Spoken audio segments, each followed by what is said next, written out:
দেখুন, তমলুকে এখনো বিজেপির প্রার্থী ঘোষণা হয়নি, কিন্তু বিজেপির প্রার্থী আমাদের সিঁড়ির তলায় অলরেডি চলে এসছে। এখন দুঃখের বিষয় হচ্ছে, অভিজিৎ গঙ্গোপাধ্যায় বলেছিলেন তিনি চন্দ্রগোড়া সাপ। এখন একটা সাপ অলরেডি, আমরা যে বাড়িটা ভাড়া নিয়েছি তমলুকে, আমরা যেখানে এসে থাকছি সেখানে অলরেডি আমরা সকালবেলা উঠে সিঁড়ির তলায় দেখি বিজেপির প্রার্থী এসে উপস্থিত। আমি আপনাদের একবার দেখানোর চেষ্টা করব সেই চিত্রটা, আর সেটা আপনারা যদি দেখেন দেখতে পাবেন। এই দেখুন, দেখা যাচ্ছে।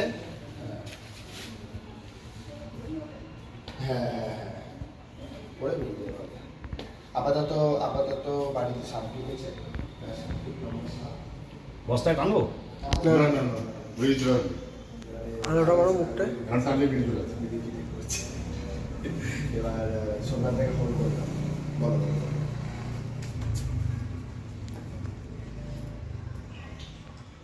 বডিটা দেখো। আছে, তুমি কোথায়? তো এখন সেই জায়গা থেকে দাঁড়িয়ে বিজেপির প্রার্থী তালিকা ঘোষণা হয়নি, কিন্তু আমরা আগেই জেনে গেছিলাম বিজেপির প্রার্থী কে হবে। আজকের দিনে প্রার্থী স্বয়ং তার প্রতিদ্বন্দ্বীর সাথে দেখা করতে চলে এসেছেন। আমাদের খুব ভালো লাগছে। আমরা বন দপ্তরে খবর নিয়েছি, বন দপ্তর এসে বিজেপির প্রার্থীকে নিয়ে পুনরায় চলে যাবেন।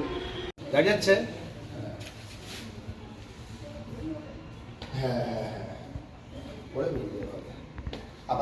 আপাতত বাড়িতে সাপ ঢুকেছে। বস্তায় টানবো? আলোটা বড় মুখটা এবার সোমবার থেকে ফোন করলাম, বলো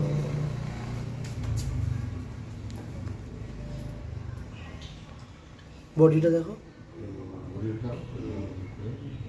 আছে, তুমি কোথায়?